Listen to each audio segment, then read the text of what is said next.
Thank you, Yes. Seth.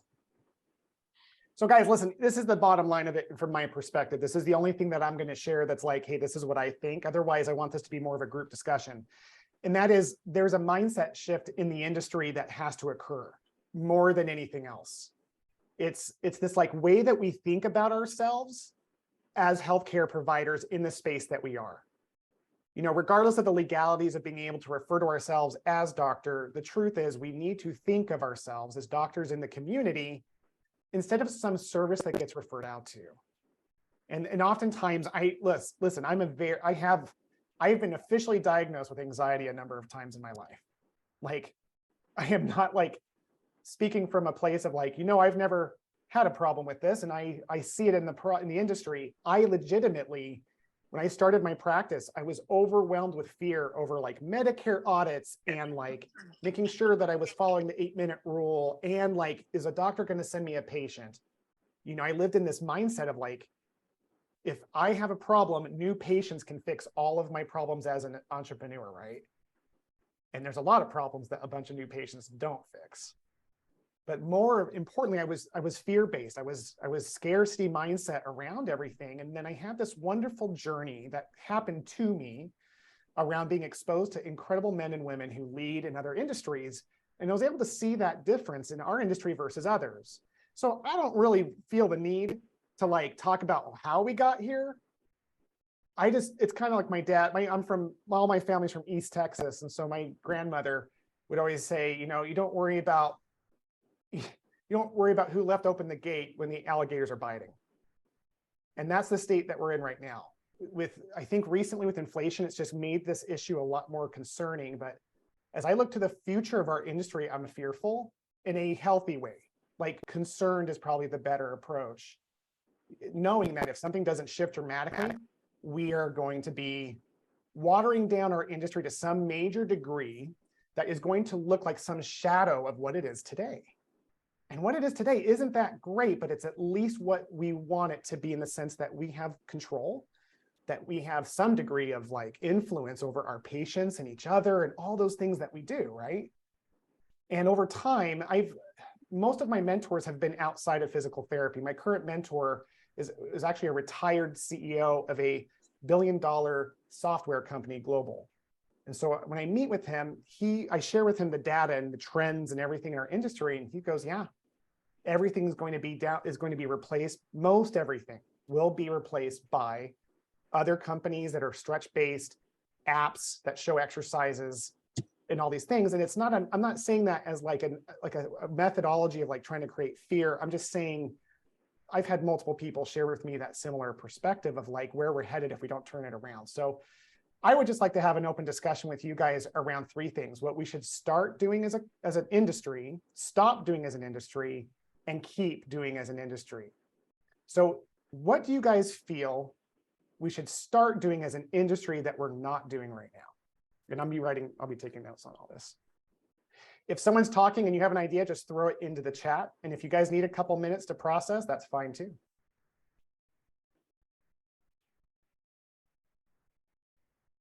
Will, do you want us to raise our hand, or do you want us to just yeah, why don't let's do their hand raising. That would be fantastic. That way everyone can feel like they have a voice in this, which is a big part of tonight, right? So yeah, Carrie, go first, please. Okay, well, I'm new. I'm Carrie Hall. I'm in Seattle, Washington, in my car at the moment. And actually, you can't see my sunroof, but there's sun here today. And it's going to be short-lived, but we do have sun today. I am actually semi-retired. I sold my company after 27 years at the helm in December, and I'm actually trying to move into the mentorship role, both clinical and non-clinical, kind of straddling both sides of that coin. But as a former business owner, and I was mentored by Shirley Sarman out of Washington University. So I've had this mentality my whole career, 39 years so far, I'm counting. And that is, she didn't use this term, but it's a buzzword today. It's D2C, which is direct to consumer. And I've always been marketing directly to the consumer. It's not to say that I wasn't developing relationships with my referring providers, but I was always marketing to the consumer through a variety of methods. But I was then therefore able to have the patients be my best marketer. So they'd go back to their doctors, they'd go back to their friends and family. You get the mom on board, you get everybody on board. I hate to say that, but it's true. And you know, that's always been my kind of approach in marketing. The second thing is the language that we use. We have to stop saying, did you get PT? Did you do PT? Did you do your PT? And I got PT, it didn't work. That has to stop. So when a patient says that to me, I said, oh, you mean you saw a physical therapist, or you saw a physical therapist and you received physical therapy services. So we are not a thing. As long as we continue to be a thing, then that's what we are to everybody out there. We are skilled and knowledgeable healthcare professionals, and everybody should have their physical therapist, just like they have their PC, their dentist. Do you have a PT? Who is your PT? I think that's super important. And also the fact that we use the word discharge. Why are we discharging patients? Does your PCP discharge you? You as a professional are building your caseload. You are their physical therapist. Now, if they have a problem that's not in your wheelhouse, you refer that to the appropriate healthcare professional. But you are their PT. And so we need to be building all of those things into the way we behave, what we say, how we talk about what we do, and how we market D2C. There's my spiel. Carrie, I think Carrie just dropped so much value that it's a little bit crazy. So don't be afraid, guys. Down in the reactions, Michelle leveraged it. If you're not familiar with Zoom, you can hit reactions, you can hit hearts, thumbs up, applause. I saw Kaylin doing one of these things. I love that encouragement, because that's what we need more of, right? We don't get enough of. And as entrepreneurs, we tend to be on these islands alone, fighting the major battles and knowing that, like, this is our tribe. Like, this is who we were meant to be with. And is there a greater cause that we could be united under? I don't think so. So let's go now to the next. Can I add one more? Yeah, Carrie, please. Can I add one more thing? Well, yeah, just based on what you just said, I also, in my marketing, it was never about our company specifically. It was about the profession of physical therapy. Did you know that a PT can help you with your bone density? Did you know, whatever. So then it was my logo. Yes, it was my company that I was representing, but it was always marketing the profession and what we can do and why you should have a PT on your healthcare team. So that was another thing, is like, stop competing against each other. There's enough patients around for everybody. Like, let's elevate the profession so that the consumers are aware of what our knowledge base. They should be seeing us for what we know more than for what we do. That's amazing. Going along with that, it's that idea that, like, no one says, oh, I tried dentistry. Exactly. Right? And they say Dr. Smith was a jerk. That's what they say. Don't go to him. He was a horrible. And that's part of the reason, I think, that's the quality of our experience as therapists. And we've all, if you're a business owner on this call, you've all accidentally hired someone that you're like, oh, crap. That person, I mean, we see it more as like, we have to deal with that because we don't want our patients negatively impacted by that PT. But if our profession stood the way that Carrie described it, I could see where we would drown out a lot of these PTs are kind of just swimming in the commoditization of the ocean that we've created by saying, with our language, right? That thing that you said. So Carrie, that was great. And also, please model things after what Carrie did. After you raise your hand, introduce yourself to the group, make it as personal as you want. Remember, we're building more of a community here. We can't have success as a movement unless we really have strong ties and loyalty to each other and what we're doing. So it all starts with just getting to know you. So let's go over now to Candace, who had her hand up next, and then we'll go to Kaylin after that. And then we'll pause after that and go through some of the meeting chats that are wonderfully popping up as we talk. So Candace, the floor is yours. Hey everyone, sorry, I am not on video because I'm driving and it's dark, so you wouldn't see me anyway. So Full disclosure, I'm actually an occupational therapist, but I've employed physical therapists for the last 15 years. Yeah. I do pediatrics, so I've been an OT, PT, and speech private practice for the last 15 years, owning my own business. And I know my answer is probably going to be very different from some of your adult ortho PT practices, but we have to fight for our profession with our insurance companies. And I know that that seems like a, the battle that none of us want to take on. But about 6 years ago, I formed an advocacy group here in Nebraska with OT-PT speech, and we've successfully passed 3 laws to eliminate or to make telehealth permanent, to eliminate MPPR, and to require a 60-day notice for any policy changes. And that's just for Medicaid. That's what we've accomplished in the last 5 years. And then our next bill is to tackle MPPR for all of our private insurance companies. And we're starting that in 2023. And I think, it's easy for a lot of us to say, well, I'm just going to get more cash-based services. I'm just going to do this. I'm just going to do that. But my mission is really to serve all of the populations around me. And I want to be able to serve those insurance-based patients because they pay for it. Gosh darn it. They pay those high premiums. They deserve to be able to get what they need out of their insurance companies. And I think collectively as a group, OT, PT, speech, we need to fight these companies to prove our value and our worth. And I know when I say this, it's not easy and people are just like, I don't want to do that. But I am here to tell you that if you can form a group and you can do that, you can make change, because that's what we're doing in little old rural Nebraska. And clearly I'm an advocate for this and I'm hopping on a soapbox here. But the ways to do that are through your state association or national associations, the PACs for your national associations, reaching out and collaborating with all of the practices in your own community rather than being competitors, and really band together, because there's power in numbers, and the insurance companies prove that day after day when they, don't negotiate with us or limit visits. But we've had a lot of success here, and I'm actually on a national task force to eliminate MPPR, which is also, that's the long haul. So that's sort of my soapbox. And again, I'm in pediatrics and I serve a very different population, but I think that as a profession, the 3 professions need to fight for who we are and why we deserve these insurance companies to pay us fair wages when they're making it, billions and billions every year.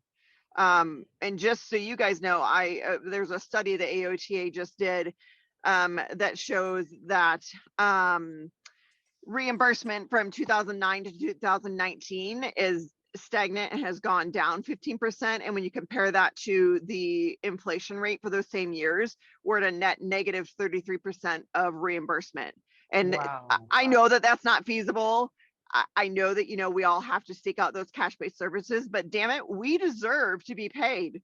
So that's my soapbox. Sorry, thanks for listening. Did anyone else get chills when she was talking? When she said, damn it, we need to get paid. I really felt that. And Candace, one of the most interesting things that happened when I sent that video out was I was reached out to by 2 groups. One was OT and one was SLP. And they're like, hey, listen, you were talking about physical therapy specifically, but we're all in this exact same fight. Why don't we unite around this? And maybe that's something that hasn't been considered in a serious way. I don't know. Again, I don't want to pretend like I've been fighting this aggressively for 20 years.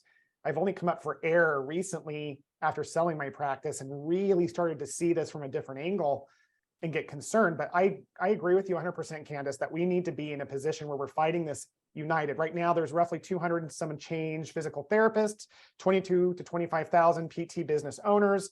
There's a whole nother section. There's an equal amount. I think it's 150,000 occupational therapists. I think it's another 150 to 200,000 speech therapists.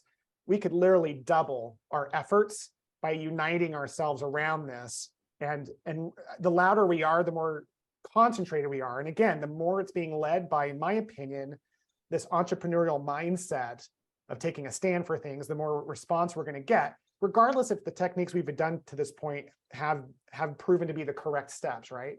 So let's go now to Kaylin. Sorry, I must be in the wrong place. I thought this was a video game addiction anonymous meeting, but that's why I wore my headset. My apologies. Well, then No. say, hi, my name is Kaylin. And we'll all say, hey, Kaylin. Hi, my name is Kaylin. Hey, Kaylin. And I'm a physical therapist.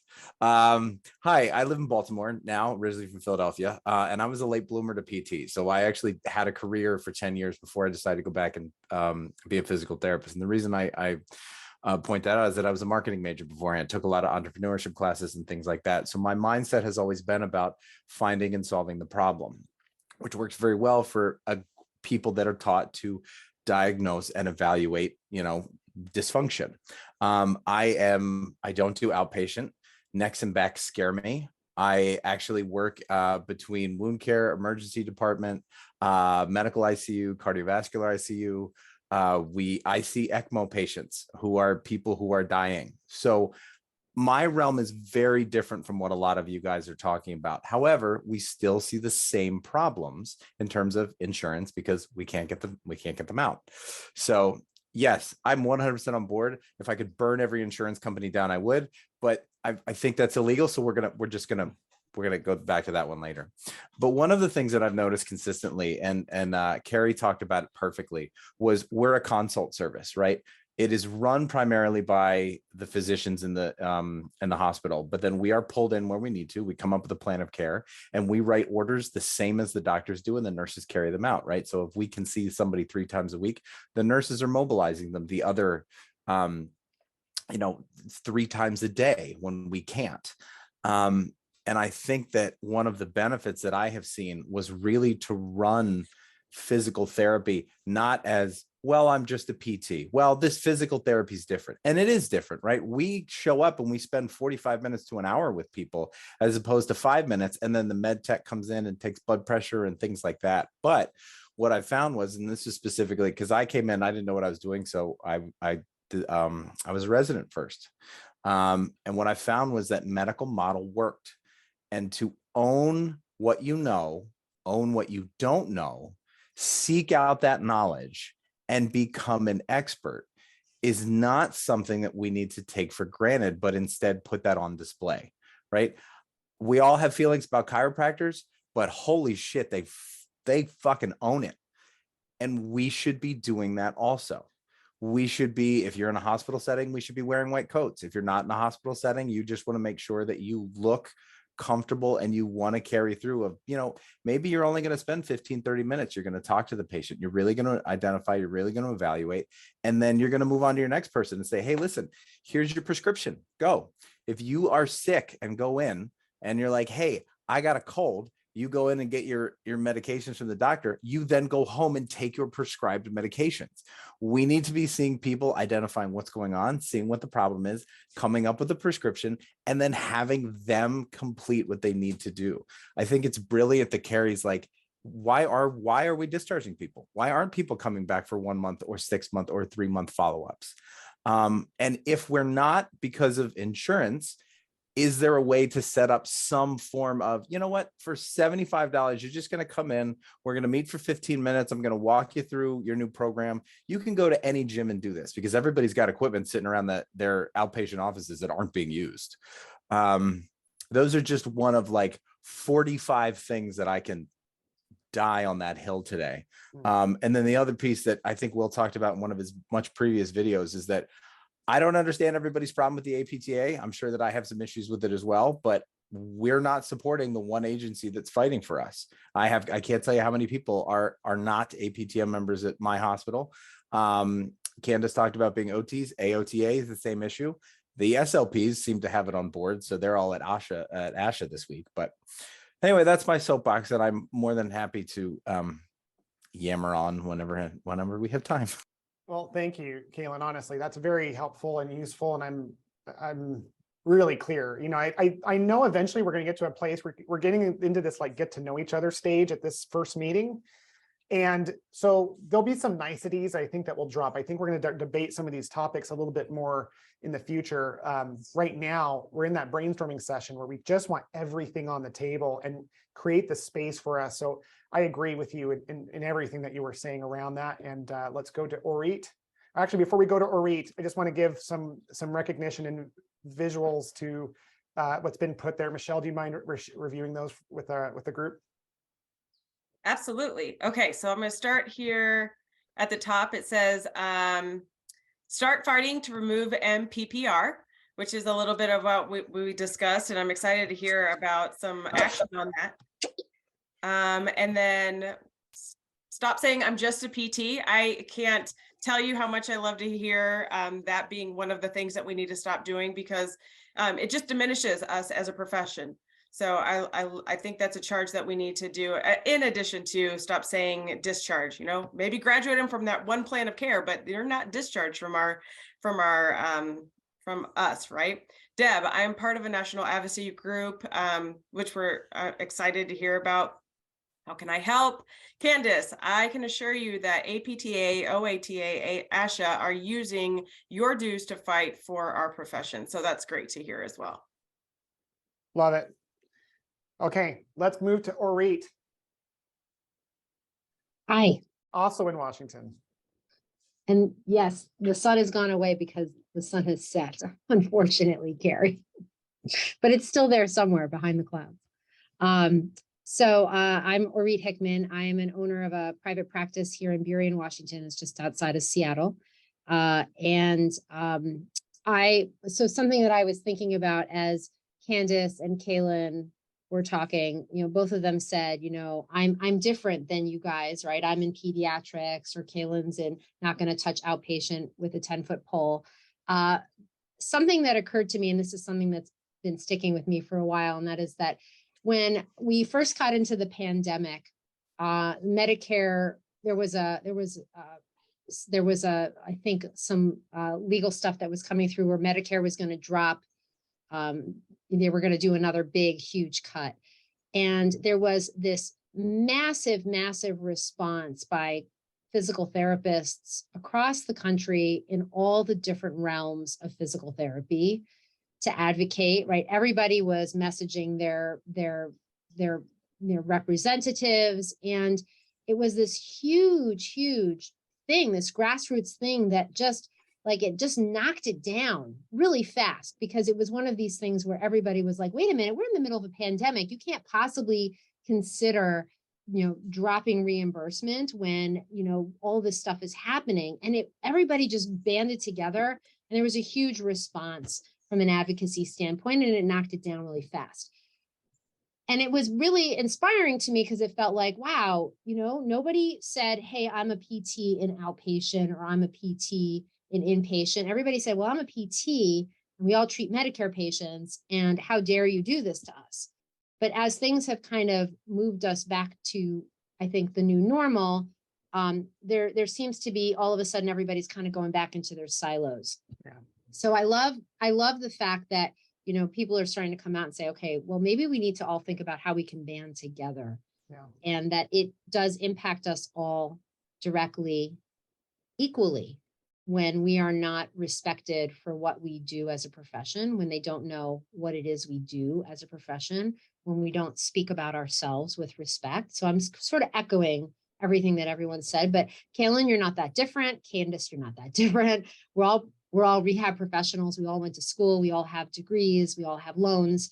And we're all working very hard to treat these patients within the confines of insurance. And I'm also in agreement that my team and we talked about it. Should we go to cash pay? And all of them were like, no, we want to be able to treat these patients. We don't want to limit our access for them to come to us. So I think that we definitely need to think about how can we all band together as the rehab professionals that we are, the doctors of physical therapy, the doctors of OT. And I don't know if speech therapists are doing doctor as well, but if they are, all right. I love it. Well, and by the way, even if we can't call ourselves doctor for whatever legal reasons, Tony, thanks for sending that article in your Facebook group. You know, there's the mindset. It's more about our mindset. And I love how you say that, Orit, because it's this very beautiful way of just indicating we need to get together and have more unification. And if that just, I don't think it's like an either or. I don't think it's like APTA or, you know, occupational therapy or what we're doing here now, which is going to be defined as we move forward. Like, I think it's yes and. yes, and, Mhm. yes, and the more that we support in different angles, the more influence that we're going to have around this. But the point is, we haven't really gotten together for a few reasons. One of them being the fact that when you own a practice, or you're an entrepreneur or an intrapreneur, a leader in someone else's company, it becomes very hard if you don't have time to take care of yourself, which is a big complaint I see when people don't exercise and they're like, I don't know if I can be enough for my kids, and like, or, you know, whatever their thing is, not being enough kind of like defines the major barrier that we'll get into down the road in a future discussion. But to your point, however we need to overcome that, or I love that idea of you saying, let's just band together and maybe redefine what banding together looks like and supporting it in that way. So let's go to Angie now. Hey, Will, you were just saying kind of that yes and comment there. And, you know, we had talked about stopping discharging patients. We used that word. And while I completely agree, I think that to piggyback on that, we need to start the kind of the and part of that is to start using the other side of our profession, which is the wellness and prevention side. That is typically in, I know it's in our Florida State Practice Act, and you know, I'm not sure, you know, everybody has to look into their own practice act, but not only, you know, can we assess dysfunction and injury, but we can also assess for wellness and injury prevention and those sort of measures. And, you know, a lot of us are in just the dysfunction side of things. And so to open up a whole nother avenue of wellness and prevention, that is we don't discharge. And in fact, you know, one of the ways that we create change is language, right? And so we actually have created new language in our practice that we're not allowed to discharge patients. I think I have some people on my call today. Can somebody say, what do we do instead of discharge?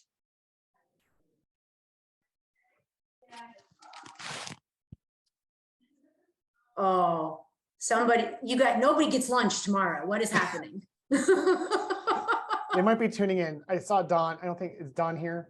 Don's here. Don, where you at, buddy? Oh, we can't hear you, man. Oh, we can't hear you. You're not muted either, so there's something Okay. else. Well, we don't discharge patients. We excel patients. So our word is excel. So we've changed the language in the practice around and setting that mindset. So we asked them, what's next for you? Where would you like to excel? And then that takes us into an entire wellness, you know, the entire wellness part. So I think, you know, we stop discharging, we start excelling, and then we keep. One of the most amazing things that I think we all do as physical therapists is we keep building lifelong relationships with our community and our patients and our clients. Yeah, Andy, that is so cool. I want to like have this moment where we all just take a second and think about the language we use and how we could redefine the language. Carrie was the first one who brought that up, right? Like this idea of like how we speak about things has so much to do with it. And it's interesting because when one of my favorite coaching programs I went to was this real high dollar amount like event where I was allowed in because I was the youth leader of the guy, right? Of the guy's son.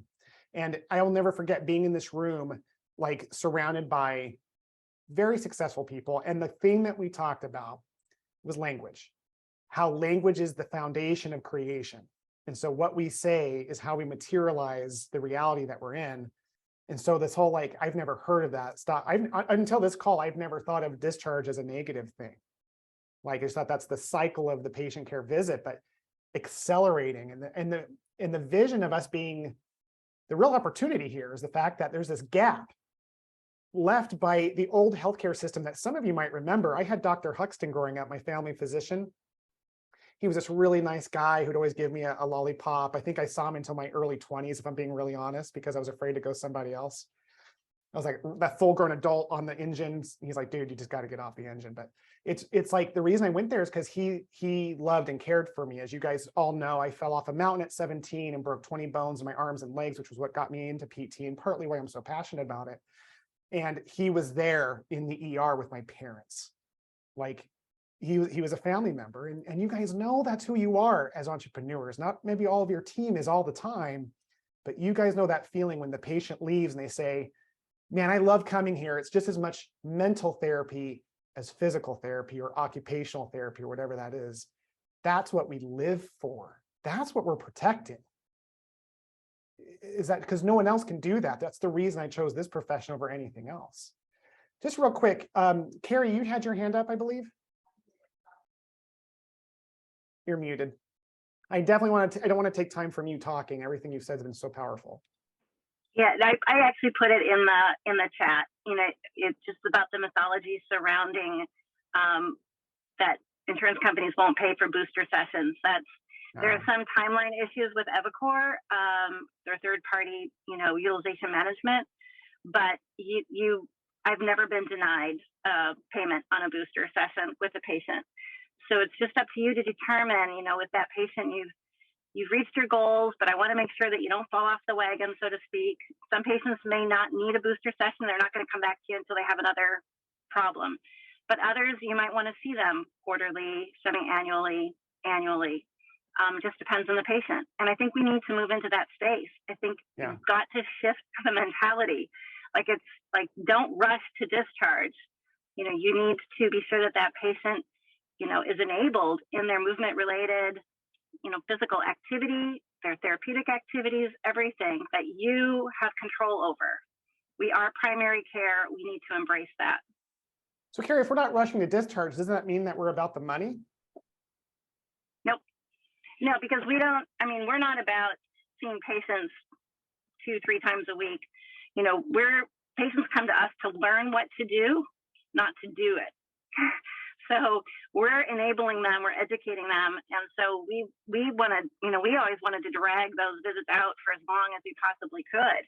I don't want a bunch of visits concentrated in a short period of time. Healing doesn't work that way. So it's not about the money. It's about public health. That's the space we need to move into. We are critical and vital for public health. We know that, but we have to embrace it.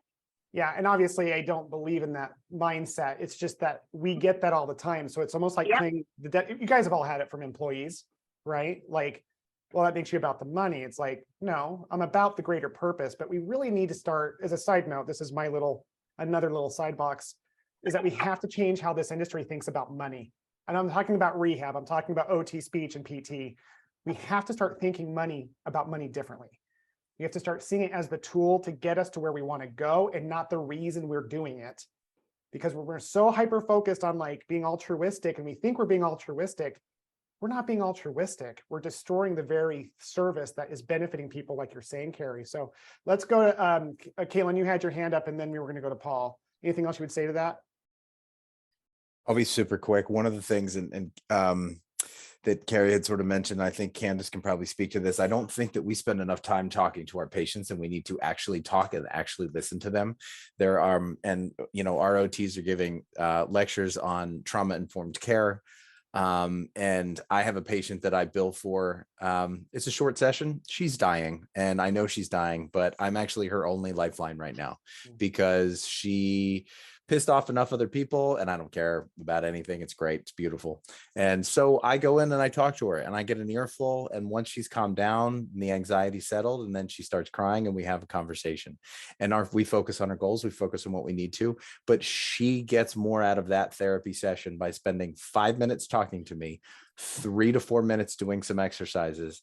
And I think she does them when I'm not there. I don't really know, but it's the kind of thing that that's actually what I take away from it, is I hang my hat on it. And I know she's getting something out of it, even if I'm not having her stand up and walk in the hallway or something like that. And I think that we've forgotten that at some point. I think that you know, I had a professor once upon a time refer to physical therapists as the bartenders of the medical field. And I thought it was the silliest comment ever, but we actually spend a lot of time and need to start paying attention and need to provide some therapeutic value to our conversations as well.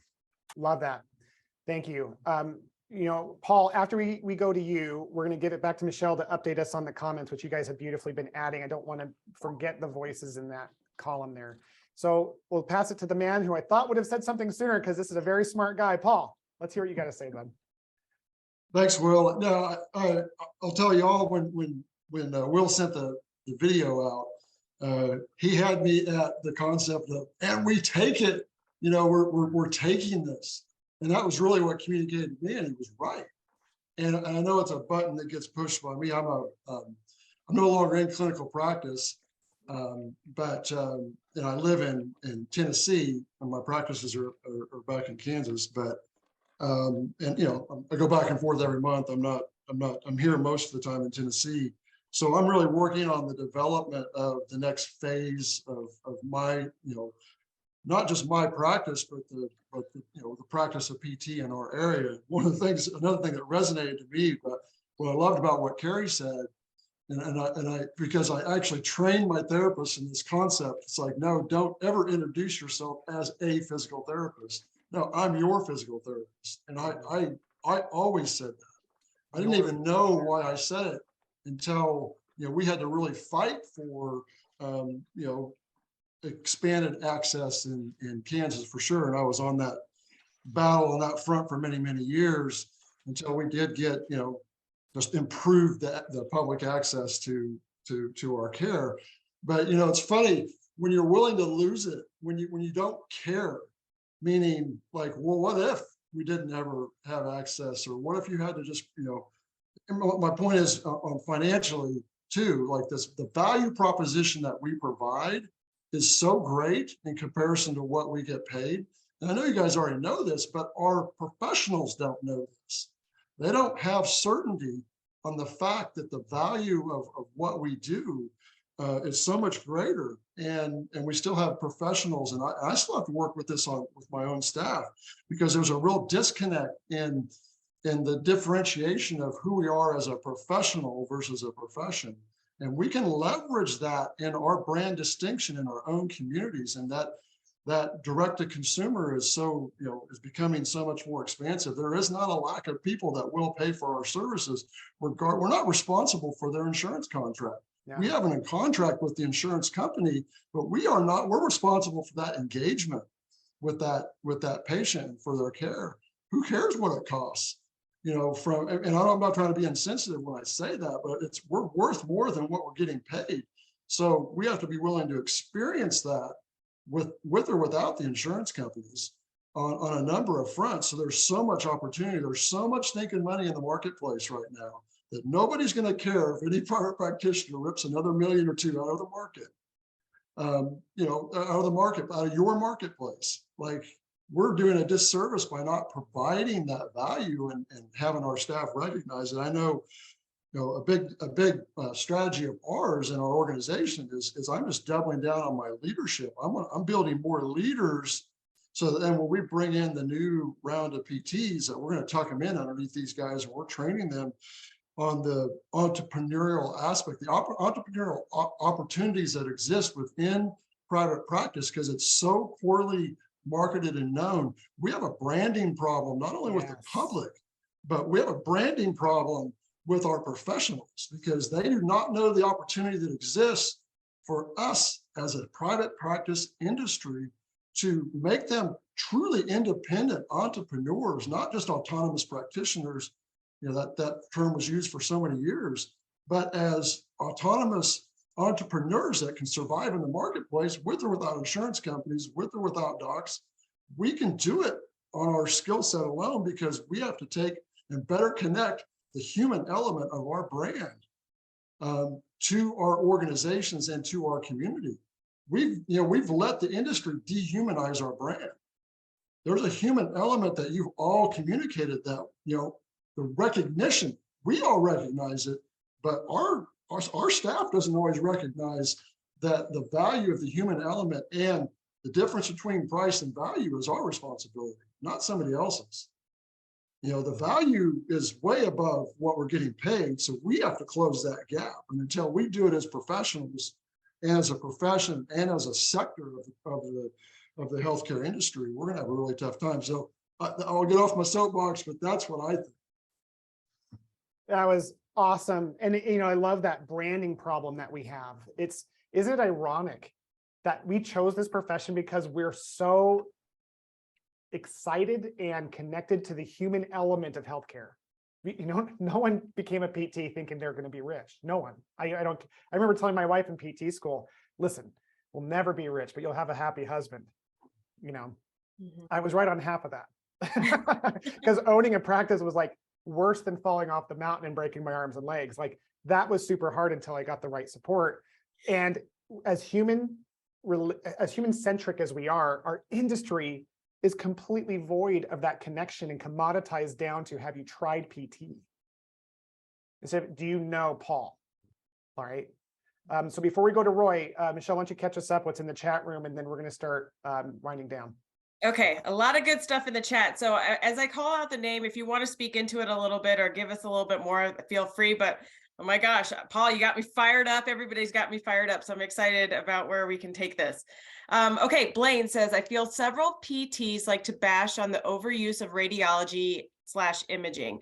I think we need to embrace its application and fight for permission to order imaging. I believe that some states, physical therapists can order x-rays and MRIs. And then there was a comment in the state of Maryland, they can. Yeah, okay, good. Okay, and then Carrie mentioned what she talked about. She gave us an overview of the booster sessions and that she has been successful in getting those paid for by insurance companies. And then Roy mentioned, be proud that you are a physical therapist.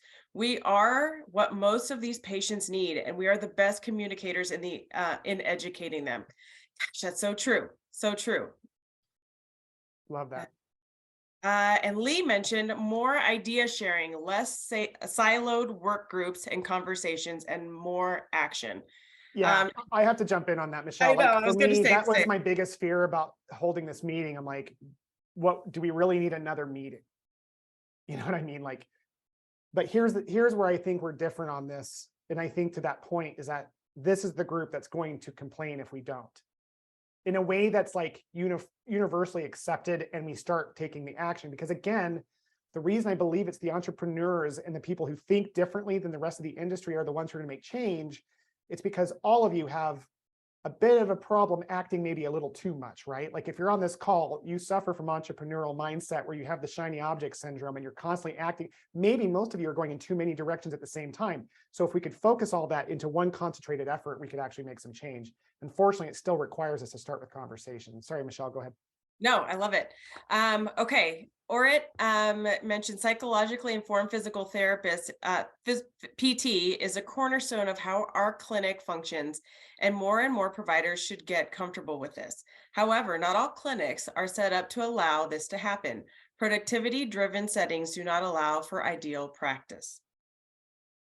Okay. Jackie mentioned, I completely agree. We can't control insurance companies. We can't control anything we do not have direct influence over, but we do have complete control over the quality of care we give and making it a priority of educating our staff. Love that. And Paul mentioned, get your PT booster. I love it. That's awesome. Candace mentioned, we are all on the call because we want change. We are the change. Together, PT, OT, and SLP. I couldn't agree more. Holy crap, Candace. Right. Okay. Carrie, if you are in a in-network practice, when you are valued for what you know, you will have higher levels of conversation to cash pay, conversion to cash pay when payment is denied. True. And awesome. That's all of the. Thank you. So we'll go to one last comment with Roy, and then we're going to wrap up really quick. For those of you who know me, you know how particular I am about time, because it's about integrity and word, which is also me saying this so Carrie hears this after what happened at PPS. So anyway, so we're going to stop right at the top of the hour and get to that point. So Roy, what do you have to share? Well, I think that of course, I've been doing this for 41 years, and it's always been a case of, lacking respect. We lacked respect a lot in the medical community. I can still remember that one of the first positions I had just more or less said I was a glorified massage therapist. And the thing is that we got to get tough. Yeah. Two, we've got to educate. We've got to continue to be those loud and speaking out. Unfortunately, there's still a lot of the public that doesn't really know what we do. And that's a big issue. You know, the thing is that, you know, of course, I market and put out, and I do workshops, and we get people in there. And if I can get in front of them, I can get them to be a patient. Because one, I wear my badge as a PT proudly. Yeah. And I also have a strong knowledge base that I give to them, and I share to them things that make sense in helping them make their own decisions in health. You know, it's like when we sit there and talk to them, you know, it's like, you know, if you go to a surgeon, they're going to give you a surgery, you know, consideration. You go to pain management, they're going to do. But, you know, to have someone that sits there and goes, okay, these are your options. You know, certainly I'm biased to my degree, but at the same rate, you know, there's an awful lot that can happen from physical therapy that will benefit you, even if you have surgery or pain, or to avoid those. And you know, one of my goals really is to reduce the amount of unnecessary surgery. And we're the best profession to do it. Let's just face it. And occupational therapy, you know, definitely. And I can't say a speech as far as what they're doing related to surgeries, but we are very intelligent. We are very broad in our knowledges. And there's so many people that still don't know what we do. And we've just got to one market and do. My concern for our profession, though, is so many of us are employees, and they're not necessarily entrepreneurs or entrepreneurs, and they're not really out there being outspoken. I see a lot that I feel are apathetic, and that's a concern for us as we're moving forward, because I guarantee your chiropractors, every one of them is out there because, you know, there's a money at stake for them, but we should be at stake for our patients, for those people that are out there, because I can't think of anyone that can make a bigger difference from the mass population than who we are. Roy, that was awesome. And thank you for sharing that. Guys, we just have a couple minutes left. So here's our list that we have of what we're going to start doing. Don't worry if you can't understand that. I can have Michelle translate for that for me later. But guys, listen, I want to just first of all, thank you all. It means the world. I didn't know how many people were going to show up to this. And I was hoping that there would be, I was just really hoping that there would be people in there who not only would comment to a video, but take an hour out of their crazy schedule and be here. So just know that to me personally, and I think to the profession at large, it is very significant that you're here. And I would say it says more about you than anything else you've done today. To take a risk on just being in a part of a meeting. We don't know what this is totally, but we know it's change. And I feel that very deeply, and I'm excited to have, just from the comments that were listed here alone, how my mind has expanded around involving the other disciplines, involving this branding problem we have, and educating / marketing the community on what we do. We're the ones with the patient email lists. We're the ones with the time and the motivation to be able to influence things in a way that can be lasting. So I just want to recognize everyone. Part of me was going to say, what do you guys want to do next? I know what I'm doing. You're welcome to join me. If this was a good meeting for you and you feel inspired and you go back to your busy day, then that served you. I would just ask you to please remember these things, but I'm going to be setting this meeting up every month. And for those of you who want to be on the next month's meeting, here's our homework assignment. Let's get to action. Let's just not have some nice words. I would love it if everyone here would start identifying the language we use as unproductive. What's the language we use, like discharge?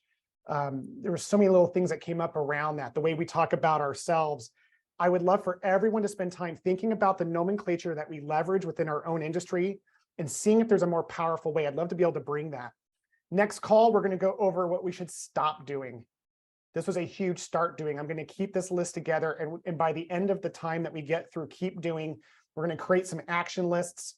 Tell your friends about this call. If you're caring about this topic, let anyone know on your team. I would have everyone on your team watch this recording. We covered some incredible topics in a mindset way that would support all of us in our business, just to help people understand this side of the equation that they unfortunately don't see when they have $150,000 in student loan debt and they're making $70,000 a year. Like, I respect the daylights out of that population that's like, man, I'm just doing it because I love it. I have a free group that I run of just students and new grads, and they talk about this every day. What if we could be the ones who carve the path for them to change these things for us? So guys, thank you for your time. I will post this recording up online. Have a wonderful evening, and we'll see you guys in 1 month's time. Keep your eyes and ears open for that invitation. It will be coming out next. It will do this in December, a couple of weeks before Christmas, guys. Have a great night. Thank you. Thank you.